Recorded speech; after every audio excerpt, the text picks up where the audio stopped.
Hi, hello friends. Welcome to T Academy. In our previous few video lectures, we discussed about the power system, important points or short notes under quick revision of power system subject. So we covered almost 80% of this syllabus of power system in the main points or important points or formulas. Now I would like to make this video in case of in the subject of electrical machines for transformers topic. Okay, so this also will make a series of lectures so that you can gain the subject. Okay, in the previous videos some of you commented to do the video in Hindi, so I will try to do a little bit Hindi in this video. Okay, transformers. So transformers is nothing but it is a electromagnetic energy conversion device. It is not a electromechanical energy conversion device. It is a electromagnetic energy conversion device which converts the electrical energy from one circuit to the other circuit without changing its frequency. So simply I can say it transfers energy from one circuit to other circuit, so without changing its frequency. So transformers here we have, okay, we have primary winding and secondary winding. So let me take here notation as V1, okay, and I1 is a current flowing, and secondary side V2 is a secondary, okay, voltage. Now in a dot convention, you know that the fluxes are additive. So in dot convention, the fluxes are additive if the current entering or leaves in all the dot terminals. Suppose for example the current entering here, okay, the current should leave at the dot. Okay, so current should leave at the dot. So for example, here I can say if the additive polarity means, I will take this diagram here to explain. So here the current entering here, let me take dot here, current entering I1 here. So similarly here also dot is there, the current entering here I2. At that time whatever the magnetic coupling is here is additive in nature, but you know that the transformer is having a configuration like this, so where current entering at the dotted terminal in one side of the winding and other side of the winding current leaving at the dotted terminal. So what about the flux polarity inside? So flux polarity is going to be opposite in polarity. So they are opposite in each other. They are not additive in nature, they are opposite in nature. So this is an important point you should keep in mind. Now next here, the turns ratio. So turns ratio means in the transformer there is a number of turns are here. Primary turns is nothing but N1 and the secondary turns is N2. It depends upon which type of transformer you are using, whether it's a step up or it may be a step down.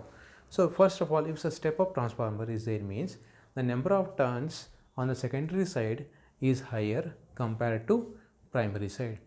Okay, or I can say in a step up transformer the voltage V2 is higher compared to V1. We can say it's a step up transformer. So the turns ratio means turns of high voltage winding by turns of LV winding. Okay, remember here if it is a step down transformer, so step down transformer means turns ratio will be N1 by N2, where N1 is a primary turns, N2 is a secondary number of turns here. Okay, next one we'll see. Next important definition here, it is the gross cross section area. So gross cross section area is nothing but area occupied by the magnetic material. So magnetic material is nothing but, what is the magnetic material here? It is nothing but core plus the insulating material. So insulating material which is used to isolate the two windings. Okay, that's the primary winding and secondary winding of the core. Okay, and insulation material also we can use in transformers. So gross cross section means it's nothing but total cross section area. There is nothing but area occupied by magnetic material plus insulating material. Okay, now the net cross section area. So area occupied by only magnetic material excluding the area of insulation. Okay, so I hope you understand this. So what is the net cross section area? So net cross section area यहाँ पे पूछा गया है, इसका माना यही है कि area occupied by the only magnetic material, जो मैग्नेटिक मटेरियल रहेगा, जो कोर रहेगा उसका, उसके साथ उसको जो निकाल देंगे हम. सो एक्सक्लूडिंग मीन्स निकालने के लिए. ओके, एक्सक्लूडिंग और the area of insulation. So here there is a formula, यहाँ पे फार्मूला दिया गया है, फ्लक्स का फार्मूला दिया गया है. So flux phi is equal to B into A N. So A N यहाँ पे क्या है? A N is nothing but net cross section area. So net cross section area में जिसमें ओनली मैग्नेटिक मटेरियल रहेगा, ओके, इंसुलेशन नहीं रहेगा. और नेक्स्ट और एक फार्मूला इंपॉर्टेंट है, specific weight of transformer.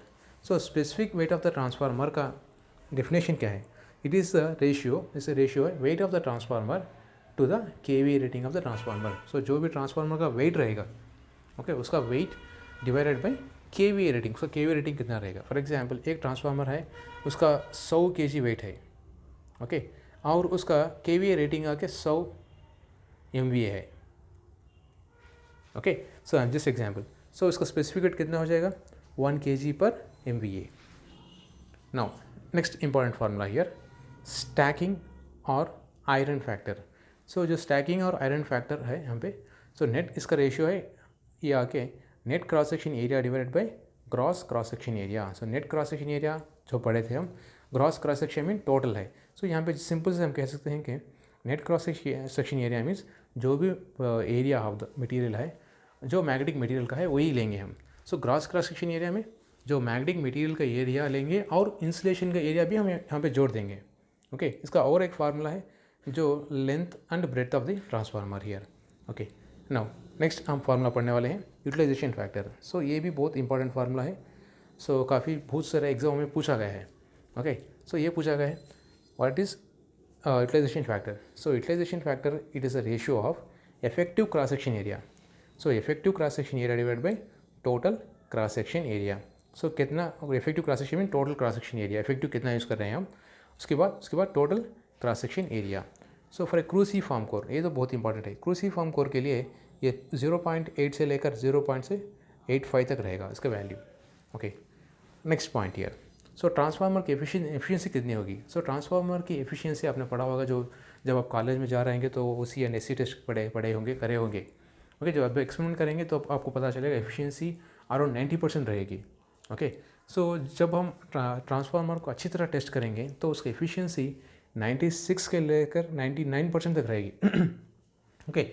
Ideally हम बताएंगे तो 100% एफिशिएंसी रहेगी, बट 99% इसलिए कि जो ट्रांसफार्मर में एनर्जी कन्वर्शन होगा ना, जो इलेक्ट्रिकल से मैग्नेटिक और मैग्नेटिक से फिर इलेक्ट्रिकल कन्वर्ट होगा, वहाँ पे 1% एफिशिएंसी लॉस हो जाएगी। इसलिए हम कहेंगे 99% मैक्सिमम एफिशिएंसी। तो ये तो बहुत मुश्किल है रीच होने का, और 96% is generally we can get, okay. Now for ideal transformer, so जब ट्रांसफार्मर को आइडियल कब कहा जाएगा, जब भी ट्रांसफार्मर का आइडियल मीन्स जिसमें कोई कमी नहीं हो। सो फॉर एग्जांपल यहाँ पे जो आइडियल ट्रांसफार्मर है इसमें कोई वोल्टेज ड्रॉप नहीं होगा। जब भी कितना वोल्टेज आप देंगे सो उतना ही वोल्टेज वहाँ पे रहेगा। जब यहाँ पे नो वोल्टेज ड्रॉप कहा जाता है मीन्स इसका माना यह है कि voltage drop means VD is equal to I into R drop है ना। सो ये जो रेजिस्टेंस वैल्यू जीरो हो जाएगा तब वोल्टेज ड्रॉप जीरो हो जाएगा। सो इसका माना यह है जब नो वोल्टेज ड्रॉप कहेंगे जब उसका ट्रांसफार्मर का वाइंडिंग का रेजिस्टेंस रहेगा वो जीरो हो जाएगा, ओके, जीरो हो जाएगा। सो इसी तरह हम और एक पॉइंट कर सकते हैं, हम यहाँ पे नो लॉसेस है। नो लॉसेस मीन्स हम यहाँ पे low losses means for example considered as I2R losses, copper losses हम कर सकते हैं। सो इसके बारे में हम इस वीडियो में बहुत इसके अगले हम पढ़ेंगे। I2R losses means copper losses हम कहेंगे। सो जब रेजिस्टेंस जीरो हो जाएगा तो लॉसेस जीरो हो जाएंगे, okay.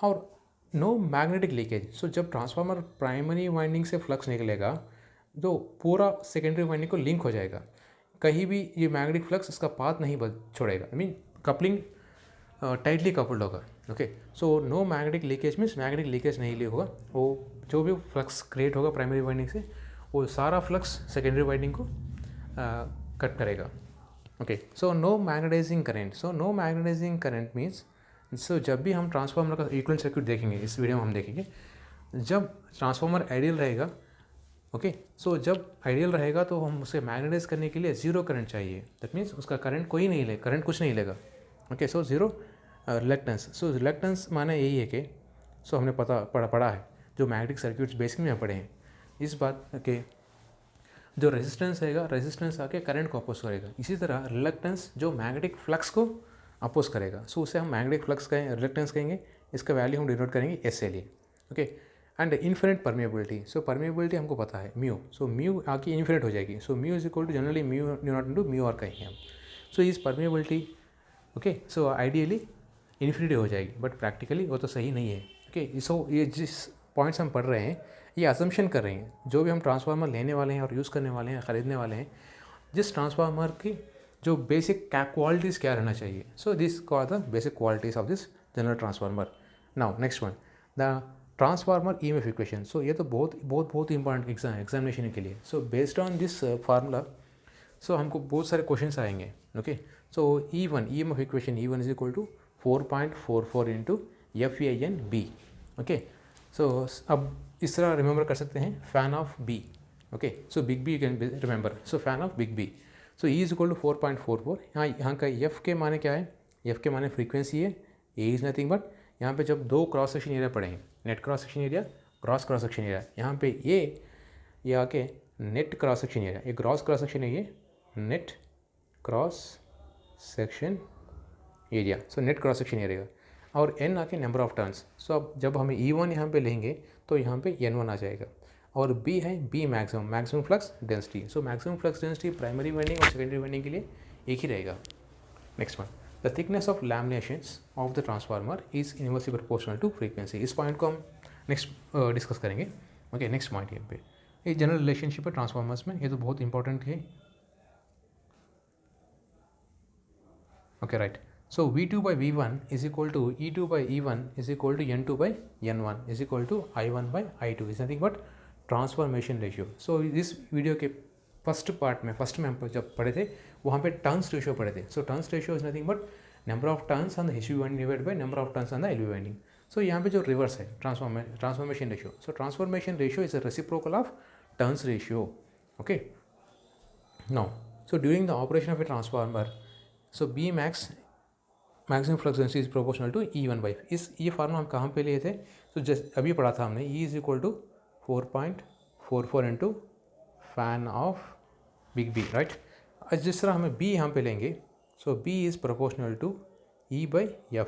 So once the machine और ट्रांसफार्मर और मशीन कुछ डिज़ाइन कर दिया गया है, कंप्लीट हो गया है, जब हम कह सकते हैं कि फ्रीक्वेंसी उसकी वेरिएबल रहेगी और एरिया तो कांस्टेंट रहेगा. ट्रांसफार्मर डिज़ाइन तो हो गया है, उसके नंबर ऑफ टर्न्स तो कांस्टेंट ही रहेंगे, कुछ नहीं चेंज कर सकते हम. ओके, उसका मैग्नेटिक फ्लक्स डेंसिटी किस पे डिपेंड होगा? अप्लाइड वोल्टेज पे डिपेंड होगा और फ्रीक्वेंसी पे डिपेंड हो जाएगा. Next one, equivalent circuit of transformer. So equivalent circuit of transformer, यहाँ पे सर्क्यूट हम लिया है जो रेफर टू प्राइमरी साइड हम ले रहे हैं. ओके, सो हम बेसिक डिटेल्स में नहीं जाएंगे. राइट, यहाँ पे जब ऑब्जर्वेशन जो इंपॉर्टेंट पॉइंट्स हैं. So V1 is a primary voltage that we are applying. V2 dash is a secondary voltage here. सो यहाँ पे हमें ट्रांसफार्मर का इक्विवेलेंट सर्क्यूट लिया गया है on loaded condition, on load. So यहाँ पे इंडक्टेंस का लोड हम ले रहे हैं. ओके, नाउ यहाँ पे जो इंपॉर्टेंट पॉइंट्स आपको ऑब्जर्व करना है, I1 करंट जा रहा है यहाँ पे. तो okay, I0 is a no load current यहाँ पे आ रहा है. नो लोड करंट दो पार्ट्स में स्प्लिट हो गया है, IE and IM. So IE को हम कहेंगे working component of current, IM को हम कहेंगे magnetising component of current. So जब आइडियल ट्रांसफार्मर रहेगा I0 वैल्यू 0 हो जाएगा.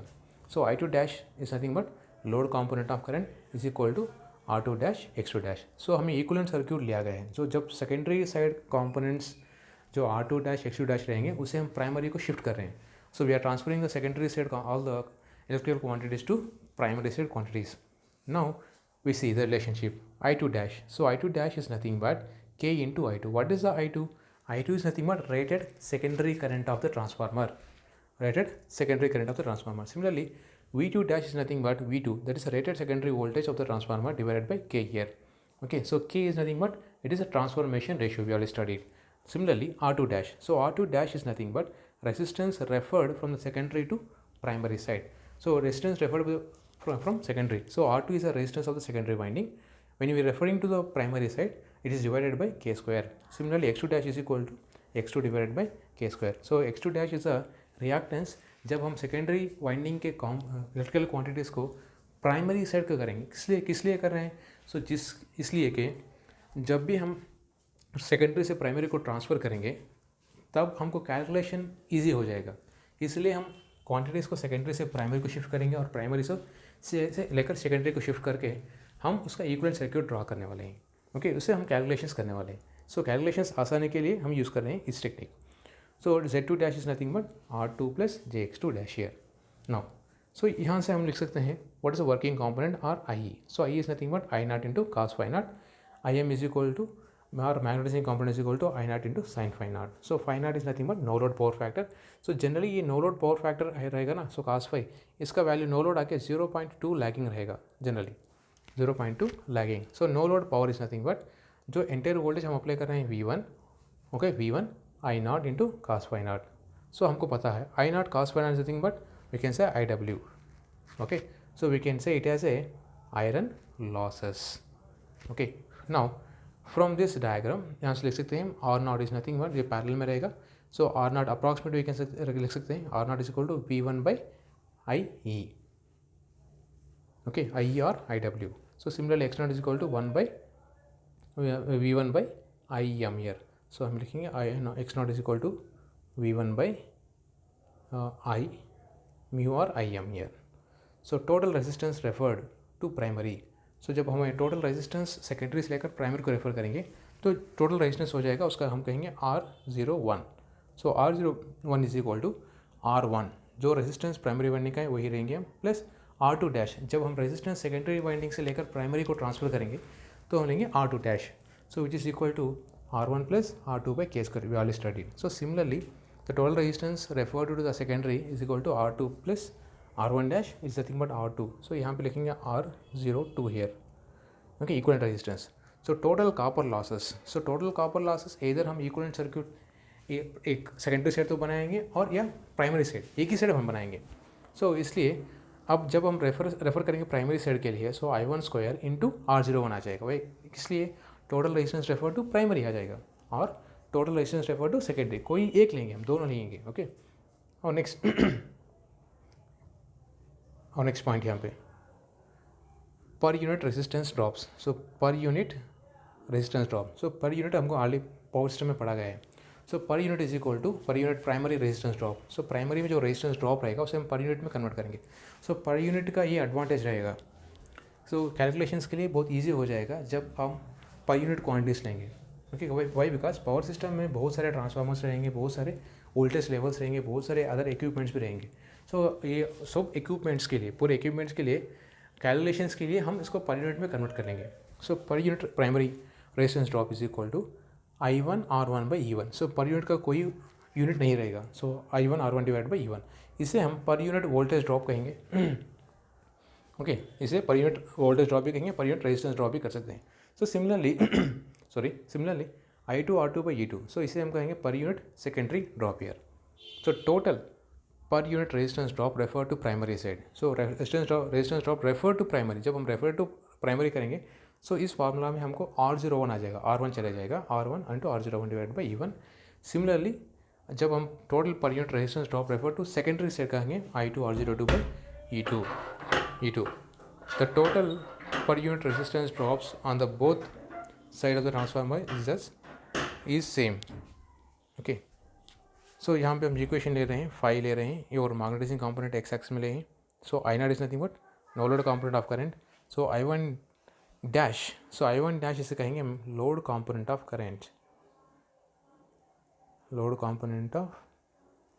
सो okay, so total primary current क्या हो जाएगा. So primary current I1 is equal to I1 dash plus I not.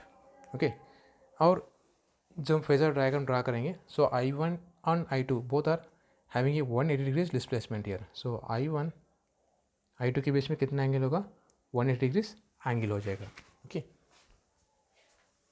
सो इस तरह हम फेजर डायग्राम ड्रा कर सकते हैं. So next point, so losses present in transformers. So there are two types of losses present. First one is a majority losses, second one is a minor losses. So majority losses हम पढ़े होंगे copper losses और iron losses. Okay, और minority losses आके stray load losses और direct losses. So हमें stray load losses नहीं but copper and iron parts में जो स्ट्रे लोड के वजह से रहेगा ना उसे हम स्ट्रे लोड कहेंगे. सो डाइलेक्ट्रिक लॉसेस हम कहेंगे इंसुलेटिंग मटेरियल. सो जब भी हम कॉपर वाइंडिंग को वाउंड करेंगे प्राइमरी सेकेंडरी जिसके बीच में सब इंसुलेटिंग मटेरियल रहेगा जो ऑयल रहेगा, transformer oil.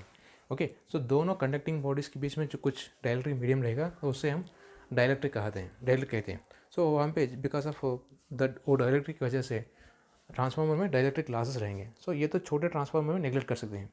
Okay, this can be neglected in small transformers. So that's why we majorly focus on major losses. So these are minor losses, but if the transformer is very big in size, we have to consider these stray load losses as well as dielectric losses. Now, copper losses. So, copper losses is nothing but it's also known as I square R losses.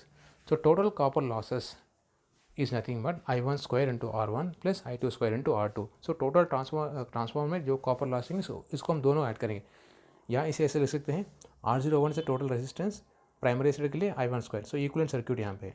सो मैंने आप पहले बताया था जो per unit values हम ले रहे हैं इसलिए कि हम उसके कैलकुलेशंस ईजी कर सकते हैं। Okay, so similarly the total losses I2 square R02। सो इस दोनों में कोई भी एक क्वांटिटी हम ले सकते हैं। सो I1 जब प्राइमरी रेटेड करंट है, primary rated current is nothing but it's a rating of the transformer divided by E1। So similarly I2 secondary rated current is nothing but primary rating, so rating of the transformer divided by E2 here. So important conclusion है copper losses is proportional to I square.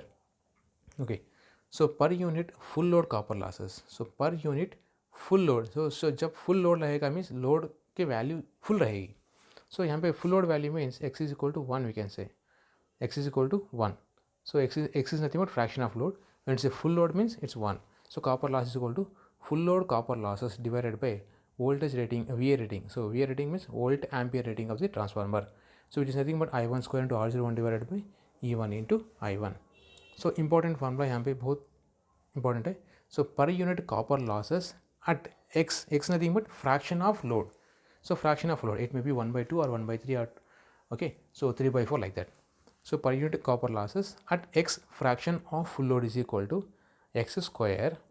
so जो भी fraction load है x square into per unit full load copper losses. Okay, full load means x is equal to 1 यहाँ पे। Okay, now सो per unit resistance drop, यहाँ ये formula अभी पढ़ा था। So per unit resistance drop is equal to per unit full load copper losses. So किस लिए sir? So I1 square R01 divide by E1 into I1, इसे हम जो I1 तो क्या कॉमन काटेंगे तो R01 into I1 divided by E1 हो जाएगा। So full load per unit full load copper losses is nothing but per unit resistance drop। okay, so this formula is important, should keep in understand। so percentage full load copper loss is equal to percentage R is equal to percentage resistive drop। next one, iron losses। so as we know the iron losses are categorized into two parts especially, first one is hysteresis losses, second one is eddy current losses। now so this hysteresis losses can be found by using this Stemmens equation। so Stemmens ने equation बताई थी। so hysteresis loss is equal to eta into b max to the power of x यहाँ पे into f into b। so where यहाँ पे जो eta है वो Stemmens कांस्टेंट रहेगा। ओके, कोएफिशिएंट, Stemmens कोएफिशिएंट रहेगा। सो जिसे हम कांस्टेंट कह सकते हैं। सो b max is nothing but maximum flux density in the transformer core. Okay, f is a frequency of supply. यहाँ पे v बहुत सारे स्टूडेंट्स वोल्टेज कहेंगे, ये तो रॉन्ग है।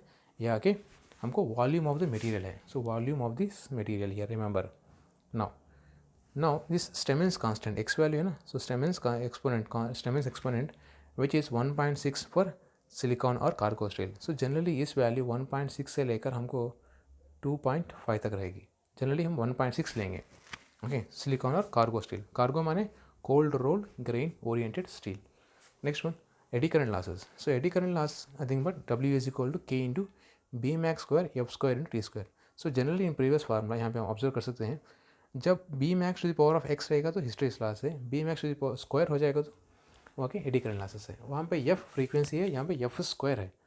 ओके, सो इंपॉर्टेंट कंक्लूजन है एग्जाम्स पॉइंट ऑफ व्यू में। So most of the questions जो ट्रांसफॉर्मर से पूछे जाएंगे वो इसी फार्मूला से पूछा जाएंगे, जो Stemmens इक्वेशन से।